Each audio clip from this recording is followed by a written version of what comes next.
संत मत्ती के अनुसार पवित्र सुसमाचार। दूसरों से अपने प्रति जैसा व्यवहार चाहते हो, तुम भी उनके प्रति वैसा ही किया करो। यही संहिता और नबियों की शिक्षा है। सांकरे द्वार से प्रवेश करो। चौड़ा है वह फाटक और विस्तृत है वह मार्ग जो विनाश की ओर ले जाता है। उस पर चलने वालों की संख्या बड़ी है, किंतु सांकरा है वह द्वार और संकीर्ण है वह मार्ग जो जीवन की ओर ले जाता है। जो उसे पाता है उनकी संख्या थोड़ी है।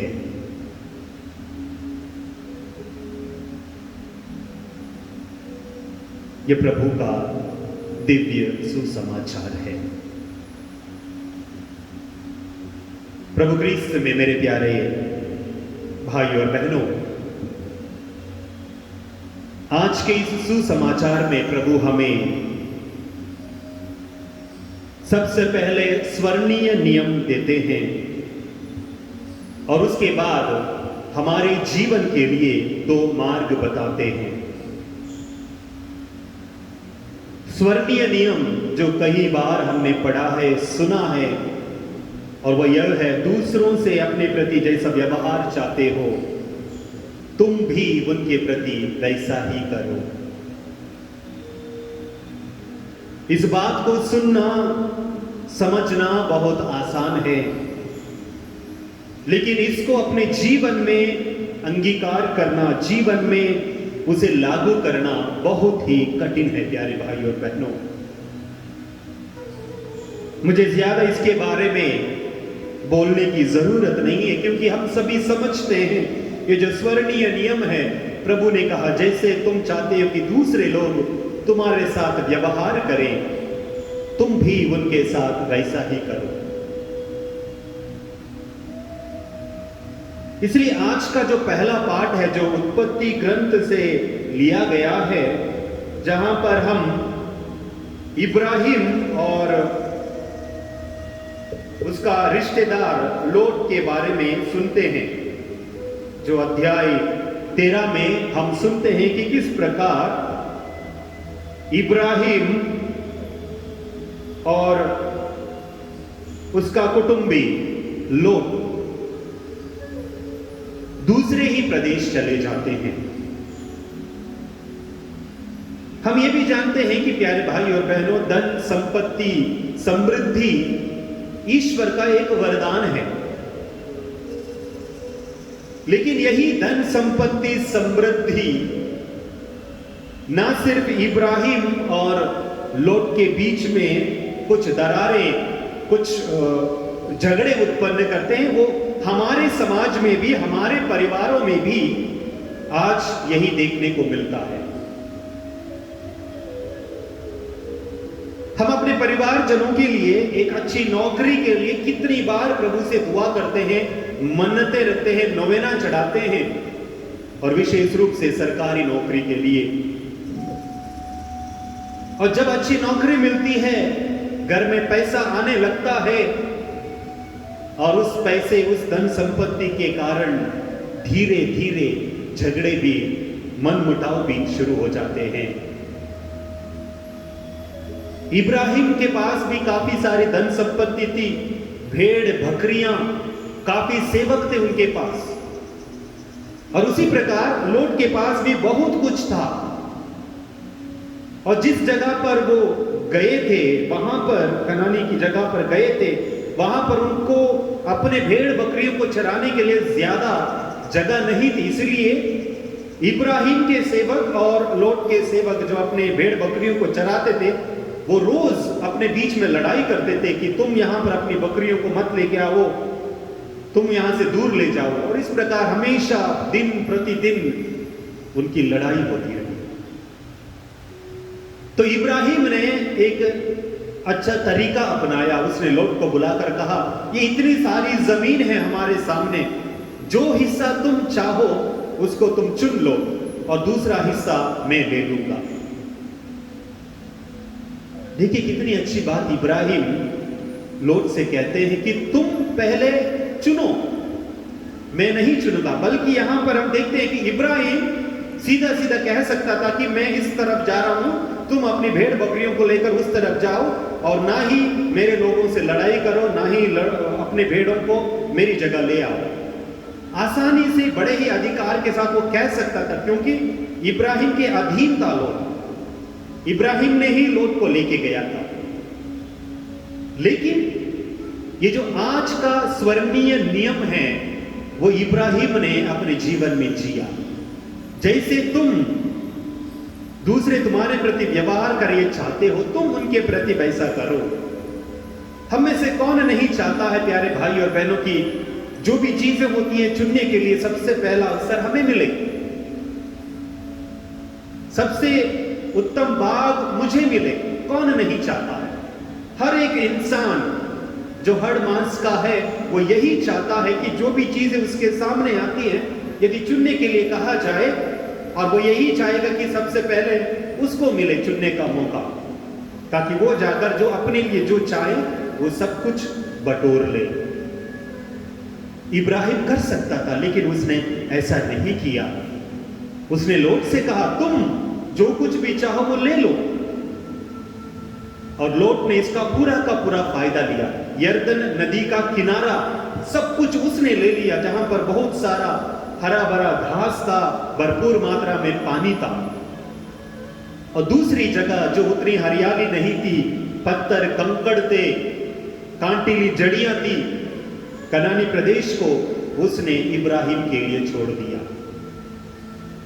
लोट ने एक पल के लिए भी यह नहीं सोचा कि इब्राहिम बुजुर्ग है, पता नहीं कैसे वो उस जगह पर रहेगा, इसलिए मैं उत्तम भाग इब्राहिम को दे दूंगा और दूसरा भाग मैं अपने लिए रखूंगा। वो कर सकता था, लेकिन उसने उस परिस्थिति का जो इब्राहिम ने उसको आह्वान दिया उसका भरपूर फायदा उठाया और अपने लिए यर्दन नदी का हरा भरा पानी का वो जगह थी, सब कुछ उसने ले लिया। लेकिन प्रभु ने इब्राहिम की सुदारता को देखी, और उसके बाद हम देखते हैं कि इब्राहिम बढ़ता गया, उसकी संतति बढ़ती गई। और उसके बाद हम तुरंत अध्याय 14 में भी देखते हैं कि किस प्रकार भले ही लोट ने अच्छा जगह चुन ली थी, भरपूर मात्रा में घास था, पानी था, लेकिन जैसे जैसे उसकी भेड़ बकरियों की संख्या बढ़ी वैसे वैसे उनके जीवन में पाप बढ़ता गया। और आगे जाकर हम देखते हैं कि इब्राहिम प्रभु से विनती करता है लोट के जीवन के लिए, ताकि वो बख्श दे उन्हें। प्यारे भाई और बहनों, यदि आपको और मुझको ये मौका मिल जाए कि हमें कुछ ऐसा चुनने के लिए, तो हम क्या चुनेंगे? जब हम चुनने से पहले क्या हम ये देखते हैं कि दूसरे के लिए कुछ मिलेगा या नहीं मिलेगा? उदाहरण के लिए जो रास्ते के किनारे जो भंडारा लगता है, खाने पीने की जो चीजें बांटी जाती है, हम देखते हैं कि लोग किस प्रकार झपड़ पड़ते हैं। ना सिर्फ अपने जीविका के लिए बल्कि अपनी हर एक इच्छा को पूरी करने के लिए बहुत कुछ अपनाना चाहते हैं। जो भी मिलेगा वो बटोरना चाहते हैं। ये नहीं देखेंगे कि कितने लोग मेरे पीछे खड़े हैं, क्या उनको मिलेगा या नहीं मिलेगा। हम ये देखते हैं कि सोचते हैं कि मेरे जाने से पहले वो खत्म ना हो, मेरे लेने के बाद खत्म हो, इससे कोई फर्क नहीं पड़ता। ये हमारी सोच है। इसीलिए प्रभु ने हमें वो स्वर्णीय नियम दिया है, जैसे तुम अपने पड़ोसियों के प्रति जो व्यवहार चाहते हो उनसे तुम उनके प्रति वैसा ही किया करो। यदि ऐसा हम सोचेंगे प्यारे भाई और बहनों, हमारा समाज स्वर्ग से सुंदर हो जाएगा। और जब हम जितनी चीजों को हड़पना चाहते हैं, हमारे परिवार के लिए अपनाना चाहते हैं, उतनी ही अशांति को भी हम लेकर आते हैं। हम देखते हैं हमारे परिवार में हम जैसे जैसे धन संपत्ति कमाने लगते हैं, अनेक बहुमूल्य चीजों को भी लेकर हम अपने परिवार में रखते हैं, हम अपने घर को सजाते हैं। और यही अपने दोस्तों से कहते हैं कि मैंने वो एंटीक पीस ला कर रखा है, मैंने वो लाया है, ये लाया है, और अपने शोकेज में हम बड़ी कीमती चीजों को सजाते हैं। लेकिन आज अनेक सारे परिवारों में हम देखते हैं कि ये सिलसिला चलता आ रहा है, एंटीक चीजों को लाकर अपने परिवार में, अपने घर को सजाना। लेकिन जो घर में बहुमूल्य रत्न है, जो हमारे माता पिता हो सकते हैं, बुजुर्ग या बुजुर्ग दादा दादी, हम उन्हीं को निकालकर अपने घर से बाहर कर देते हैं। बाहर से कीमती चीजों को लेकर अपने घर में रखते हैं, और जो घर में जो अनमोल रत्न है उसी को निकालकर हम बाहर कर देते हैं। हम ऐसे समाज में जी रहे हैं, और ऐसे समाज में जब हम जी रहे हैं, प्रभु का ये स्वर्णीय नियम आज हमें अपने दिल से लगाना है, इसका पालन करना है। हम ये भूल जाते हैं, जैसे हम व्यवहार करेंगे वैसे ही हमारे प्रति भी व्यवहार किया जाएगा। ये सुसमाचार में लिखा, प्रभु कहते हैं किसी के प्रति निर्णय ना दो, जिस नाप से तुम नापते हो तुम्हारे लिए भी नापा जाएगा। यदि तुम दूसरों का जजमेंट करते हो, न्याय देते हो, तुम्हारे प्रति भी न्याय दिया जाएगा। इसलिए प्रभु कहते हैं जब तुम दान देते हो भरपूर मात्रा में, उदारता में दे दो, जिससे तुम्हें भी भरपूर मात्रा में मिल जाएगा। प्यारे भाई और बहनों, ये है स्वर्णीय नियम। इसे हमें सबसे पहले अपने परिवार में इसे जीना है। यदि माता पिता चाहते हैं कि बच्चे उनका सम्मान करें, तो माता पिता को भी उनके बच्चों का सम्मान करना है।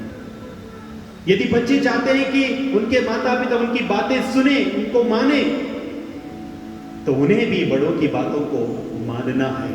जैसे कहते हैं ना कि ताली एक हाथ से नहीं बजती है, दोनों हाथ से ताली बजती है। तो इसी प्रकार स्वर्णीय नियम को जीने के लिए न सिर्फ देने वाला बल्कि लेने वाला भी सोचना चाहिए। और इसीलिए प्रभु ने जो आज के सुसमाचार में तो दूसरा भाग है, संकीर्ण द्वार से प्रवेश करने के लिए प्रभु हमें निमंत्रण देते हैं। प्रभु कहते हैं कि सांकरे द्वार से प्रवेश करो। सांकरे द्वार से प्रवेश करने का मतलब है बहुत कठिनाई होगी उसमें, और प्रभु बहुत सुंदर रूप से वर्णन करते हैं। जो फाटक चौड़ा है, विस्तृत है, वो विनाश की ओर ले जाता है। मैं आपको आज के इस दो मार्ग का कथन, सुंदर कथन है जो प्रभु द्वारा से साधारण भाषा में समझाना चाहूंगा। चाहे हम अलीगढ़ में हो, चाहे हम आगरा में हो, या कहीं भी हो, हम देखते हैं कि जो मार्केट के लिए जो रास्ता है बहुत संकीर्ण होता है, और गाड़ियां बहुत तेजी से वहां पर चला नहीं सकते क्योंकि वो आसान नहीं है। वहां पर आपको बैलगाड़ी वाला भी मिलेगा, ऑटो रिक्शा वाला भी मिलेगा, जो आजकल जो बैटरी की रिक्शा है वो भी मिलेगा, ऑटो रिक्शा मिलेगा, गाड़ियां मिलेगी, मोटरसाइकिल वाला मिलेगा, सब्जी का ठेला वाला मिलेगा। हर कोई उस मार्केट में, उस गली में आपको मिलेगा। इसलिए वो रास्ता बहुत संकीर्ण है, वो ज्यादा चौड़ा नहीं, चौड़ा है तो भी भीड़ के कारण आप आराम से जाते हैं, तेजी से नहीं जाते हैं। इसीलिए ऐसे स्थानों पर दुर्घटना बहुत कम होती है। हम ये नहीं सुनते कि बड़ी तेजी से आती हुई गाड़ी ने कुचल दिया लोगों को, नहीं, क्योंकि उसमें तेजी से जा ही नहीं सकते, क्योंकि भीड़ भाड़ वाला इलाका है, संकीर्ण है, चौड़ा नहीं है। लेकिन आए दिन हम रोज अखबार में या न्यूज चैनल में अपने यमुना एक्सप्रेस हो या लखनऊ एक्सप्रेस हो, कितनी दुर्घटना के बारे में सुनते हैं, क्योंकि वो बहुत चौड़ा है, बहुत आसान है, लंबाई तक, मिलों तक कोई गाड़ी भी नहीं दिखाई देती है, रास्ता एकदम सीधा है। ऐसा लग रहा है कि हम अपनी 4 पहिए वाली गाड़ी नहीं बल्कि हवाई जहाज को लेकर जा रहे हैं। और वहां पर जब दुर्घटना होती है तो बचना मुश्किल है। ना जो दुर्घटना जो गाड़ी चलाता है वो, बल्कि यदि किसी को ठोकर भी मारता है तब भी उनका भी बचना मुश्किल है। लेकिन हम देखते हैं कि हमारे जो रोज के जाने के रास्ते जो बहुत ही संकीर्ण है, जहां भीड़ भाड़ वाले, वहां पर एक्सीडेंट होगा तो भी जान को कोई हानि नहीं होती है। शायद हाथ या पैर थोड़ा बहुत टूट सकता है, फ्रैक्चर हो सकता है, गाड़ी में डेंट लग सकता है, लेकिन जान को खतरा कम है। इसलिए प्रभु कहते हैं जो आसान रास्ता है उसमें हम ज्यादा ध्यान नहीं देते, सीधे चल पड़ते।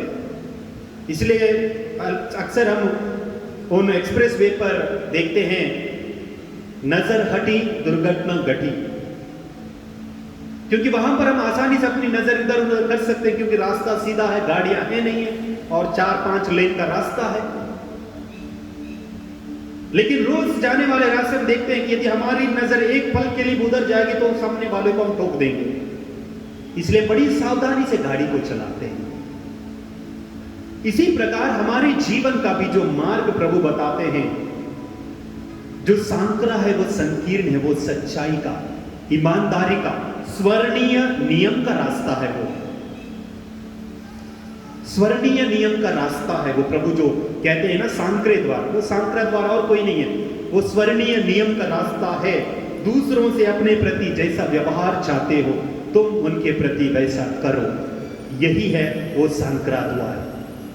और प्रभु आगे कहते हैं आज के सुसमाचार में, इस पर चलने वालों की संख्या बहुत कम है, विरल है।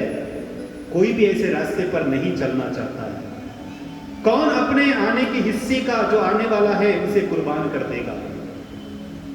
शायद मेरे सामने भी ये चुनौती रखी जाएगी तो मैं भी शायद क्यों बिल्कुल कह सकता हूं कि मैं भी अच्छे में से अच्छी चीजों को ही चुनूंगा। जब हम छोटे थे, जब खाने के लिए बैठते थे, चाहे वो चिकन फ्राई हो, फिश फ्राई हो, जब मम्मी या कोई भी लाके मेज पर रखते थे तो हम देखते थे इसमें से सबसे बड़ा पीस कौन सा है। शायद चिकन का होगा, लेग पीस होगा, बड़ा कौन सा होगा उसमें, और जैसे ही रखा जाएगा हम तुरंत उसी पर झपट पड़ते। चाहे फल हो, चाहे वो सेब हो, चाहे बनाना हो, केला हो, कोई भी फल हो, हम देखते हैं सबसे पहले यदि 7-8 रखे हैं तो उनमें से सबसे बड़ा कौन है, कौन सा है, तो हम उसी पर तुरंत अपना हाथ रख देते हैं।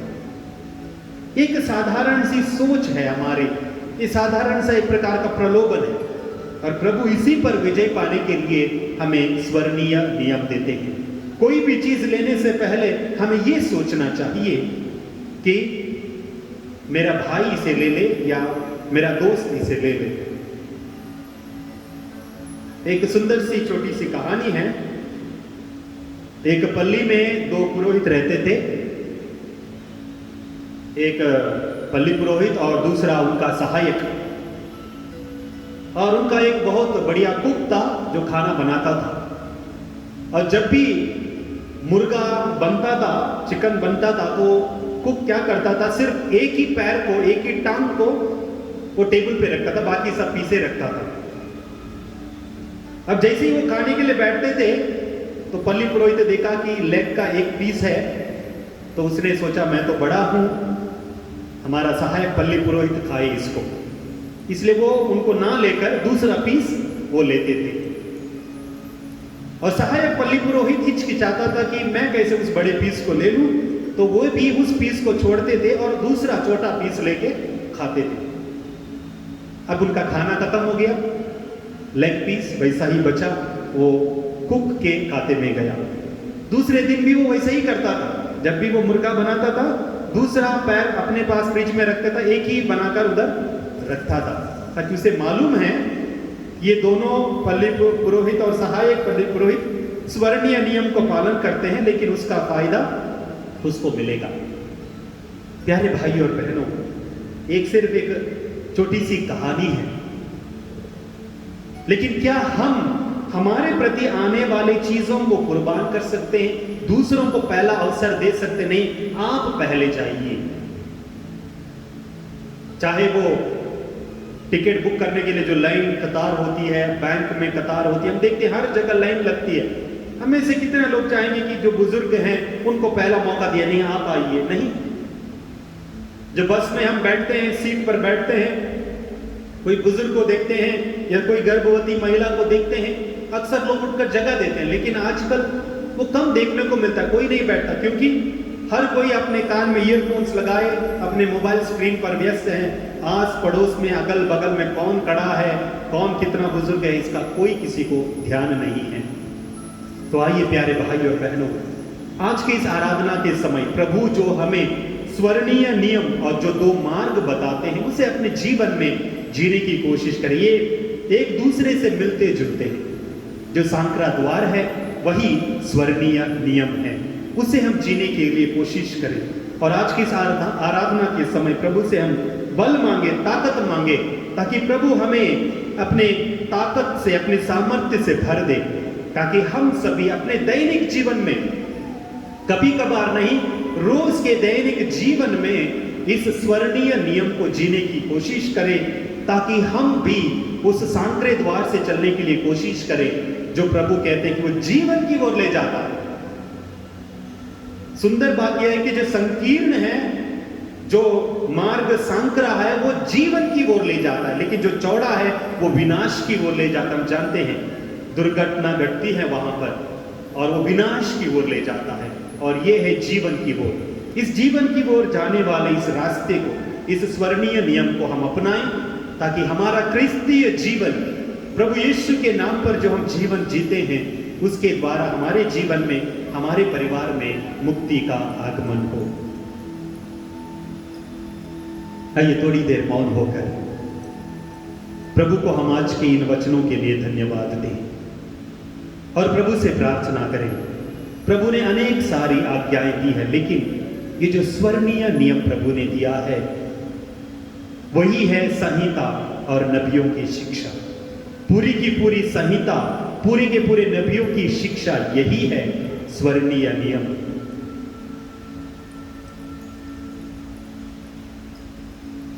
जब कभी हमने दूसरों को अपने प्रति व्यवहार नहीं किया है जैसे हम चाहते थे, उन सभी बातों के लिए हम प्रभु से क्षमा याचना करें। जाने अनजाने में हमने अपने ही स्वार्थ के कारण, अहंकार के कारण, अहम के कारण अपने बारे में ही सोचा है, स्वार्थी बने हैं।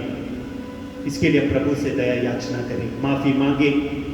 और आज के आराधना के समय जब हम इस वक्त प्रभु की आशीष को ग्रहण करने वाले हैं, प्रभु अपने आशीष से हमारा स्पर्श करे, हमारे अंदर की हर एक बुराई को, हर एक कमजोरी को प्रभु दूर करे, ताकि प्रभु का जो स्वर्णीय नियम है, जो सांकरे द्वार में चलने का, जो जीवन की ओर ले जाता है, आइए उसे हम अपनाएं।